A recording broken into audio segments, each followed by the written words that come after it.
Hi, welcome back to my channel. අද අපි යන්න හදන්නේ 2026 වර්ෂයට අදාළව අපේ සිරිපා කරුණාවට. විශේෂයෙන්ම කියන්න ඕන දෙයක් තමයි මේකට කිසිම පිරිමි ළමයෙක් සම්බන්ධ වුණේ නැහැ. මොකද කට්ටියගේ තියෙන busy lifestyle එකත් එක්ක මේ අපේ හැම යාළුවෙක්ටම එන්න උනේ නැහැ. ඉතින් මේ අවුරුද්දට යන්නත් ඕන හින්දා අපි ගෑනු ළමයි 3 දෙනෙක් කල්පනා කරා තනියෙන් යන් කියලා. එහෙම plan කරලා ගියපු ගමනක් තමයි මේ. අපේ ගමන පටන් ගත්තේ කැන්ඩි ඉඳන්. අපි කැන්ඩි වලින් 11ට විතර කැන්ඩි හැටන් බස් එකේ නැගලා හැටන් වලට ගියා. ටිකට් එක උනා එක්කෙනෙක්ට රුපියල් 314. ඇත්තටම අපි කැන්ඩි වලින් ආවේ උදේ 11යි ගානට නෙවෙයි. අපි 11යි ගානට බස් එකට නැග්ගට 12යි ගානට තමයි බස් එක ඇද්දුවේ. ඊට පස්සේ අපි හවස 4 වෙද්දි හැටන් වලින් බැස්සා. ඊළඟට අපි හැටන් නල්ල තන්නිය කියන බස් එකේ නැග්ගලා නල්ල තන්නියට ආවා. ඒකට අපිට බස් ටිකට් එක වුණා රුපියල් 100 ගාණක්. අපිට නල්ල තන්නියට එන්න පැයක් විතර ගියා. ඒකටම අපිට බස් එකටම දවස ගිය හින්දා ගොඩාක් ටයර්ඩ් වුණා අපි තුන් දෙනාට. ඒ හින්දා අපි සිරිපාදේ අවටින්ම රූම් එකක් අරගත්තා පොඩ්ඩක් නාලා කරලා රෙස්ට් එකේ ඉඳලා යන්න. ඉතින් අපි තෝරගත්තේ මෙන්න මේ හොටෙල් එක. මේ හොටෙල් එකේ තට්ටු 3ක් විතර පල්ලෙහාට බැස්සාම තමයි රූම් එක තියෙන්නේ. මේ හොටෙල් රූම් එක ගැන කියනවා නම් ඇත්තටම හොඳයි. හොටෙල් එකත් හොඳයි. හොටෙල් එක නෙවෙයි මම හිතන්නේ ගෙස්ට් හවුස් එකක්.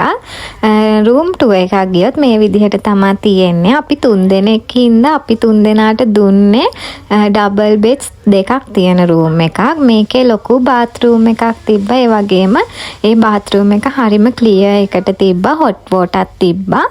ඊළඟට බෙඩ්රූම් එක මේ විදිහට තිබ්බේ ඩබල් බෙඩ්ස් දෙකක් එක්ක සෝෆා එකක් තිබ්බා. එතකොට ඩ්‍රෙසින් ටේබල් එකක් ක්ලෝත් රැක් එකක් එක්ක තව මේකට බැල්කනි එකකුත් තිබ්බා. අපි රෑවෙන්න ආපු හින්දා ලොකුවට බැල්කනි එකේ view එකක් නම් අපිට පේනුන්නේ නැහැ. උදේට නම් ලස්සනට තියෙයි. කට්ටිය නාලා රෙස්ට් කරලා ඊට පස්සේ සිරිපා කරුණාව පටන් ගත්තා. ඉතින් සුදු ඇඳුම් එහෙම ඇඳගෙන අපි ගියා මුලින්ම කන්න. එතන තිබ්බ කඩේකින් අපි රයිස් අරගත්තා. ඉතින් අපි රයිස් කෑවට පස්සේ බොන්නේ යාලා හොට් වෝටර් නම් හොට් වෝටර්, කෝල්ඩ් වෝටර් නම් කෝල්ඩ් වෝටර් එහෙම දුන්නා. ඒ කඩේ කෑම ඉතින් රසයි අවුලක් නැහැ. හොඳට තිබ්බා. අපි රූම් එකෙන් ආවේ 9ට 9යි කාලට විතර. ඉතින් අපි කාලා බීලා ඔක්කොම කරලා අපේ සිරිපා කරුණාව පටන් ගත්තේ හරියටම 9:45ට. ඉතින් අපි 3 දෙනා එක්ක 9:45ට විතර අපේ කරුණාව පටන් ගත්තා. මුලින්ම සමන් දෙවියන්ට පඳුරු දාලා අපි 3 දෙනාට කිසිම කරදරයක් නැතුව යන්න ලැබෙන්න කියලා ප්‍රාර්ථනා කරලා අපේ සිරිපා කරුණාව පටන් ගත්තා. අපි කට්ටිය සිරිපා කරුණාවට මේ සැරේ තෝරගත්තේ හැටන් පාර. ඉතින් හැටන් පාරෙන් අපි සිරිපා අපි මේ ගියේ සෙනසුරාදා ඉරිදා දවස් දෙකක. ඒ කියන්නේ සෙනසුරාදා රෑ තමා සිරිපා කරුණාව පටන් ගත්තේ. ලොකු සෙනගක් හිටියේ නෑ. සාමාන්‍ය සෙනගක් හිටියා. මේ අපිට සමහන් එකේ දන්සලක් තියෙනවා. හැම වාරෙම එතන සමහන් එකෙන් දන්සලක් දෙනවා. යන හැමෝටම සමහන් බොන්න දෙනවා. ඉතින් මේ තියෙන්නේ මකර තොරණ. අපි හිමීට තමා මේ කරුණා කරේ. මොකද ඉතින් අපි 3 දෙනා තනියමනේ හිටියේ. ඉතින් බෑග් එකත් කට්ටිය මාරුවට අරගෙන එහෙම තමයි ඉතින් අපි ගියේ. තියෙන්නේ හැටන් පාරේ සමන්දේව ප්‍රතිමාව. ඊළඟට තියෙන්නේ රතු පාලම. තව මේ කොටගල කහටේ කෙනුත් දන්සලක් දුන්නා. ඉතින් රෑට මේ විදිහට තමයි ලයිට්ස් දාලා සිරිපාදේ පේන්නේ. අපිට බත් දන්සලකුත් හම්බුණා. අපි 3 දෙනාම එකක් අරගෙන කෑවා. ඊළඟට අපිට කිරි කෝපි දන්සලකුත් හම්බුණා. තව ඉතින් ওই සිද්ධාලේප එකෙන් එහෙම යන කට්ටියගේ ඔළුවරි දෙති බාම් ගන්නවා. අපි මේ රයිඩ්ස් වගේ අර මේ එනර්ජි ඩ්‍රින්ක් බිබී තමා ගියේ. මොකද චුට්ටක් අමාරු හින්දා.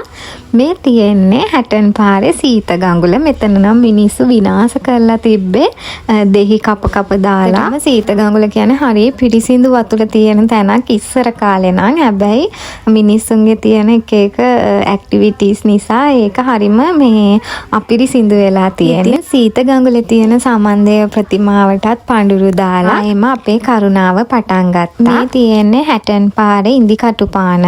මෙතනත් ඉතින් ඇත්තටම කියන්න දුකයි. වගේ අර කෝඩු පැකට් කියන ඒවා හැම තැනම දාලා තිබ්බේ. හැටන් පාරෙන් තියෙනවා රත්නපුර පාරට වැටෙන බයිපාස් පාරක්. ඉතින් සෙනග වැඩි හින්දා අපි ඒ පාරේ ගියා. මේ බයිපාස් පාරේ ලයිට්ස් එහෙම දාලා තියෙන්නේ. එන්නේ රත්නපුර පාරේ මහගිරි දඹට කලින්. ඉතින් අපි මේ මොනවාද චොක්ස් කියන ඒවා කකා ගියා. මොකද ඒකෙනුත් පොඩ්ඩක් එනර්ජි එනවා. ඒ වගේම මේ කඩේකින් ප්ලේන්ටියකුත් බිව්වා. මේ තියෙන්නේ රත්නපුර පාරේ ඒ කාලේ පාවිච්චි කරපු දන්වැල්. මම මේ රත්නපුර පාරෙන් ගිය පළවෙනි වතාව. හිමීට කරුණා කරලා අපි මළුව පේන මානෙට ආවා.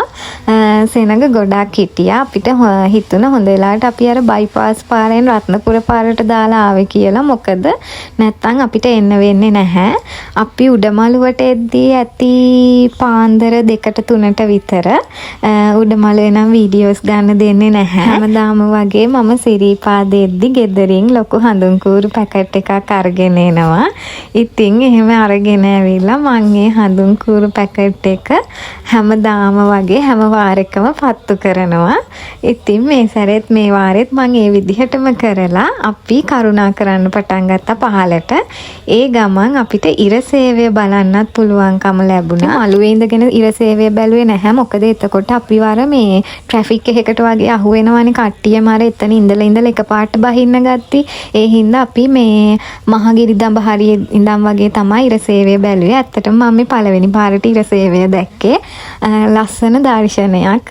කියන්නේ හැමෝම වගේ එක බලන්න ඕනේ ජීවිතේ එකපාරක් හරි. ඊට පස්සේ ඉතින් අපි පහලට කරුණා කරලා හොටෙල් රූම් එකට ඇවිල්ලා වොෂ් දාලා චේන්ජ් කරගෙන ගෙදර එන්න පිටත් වුණා.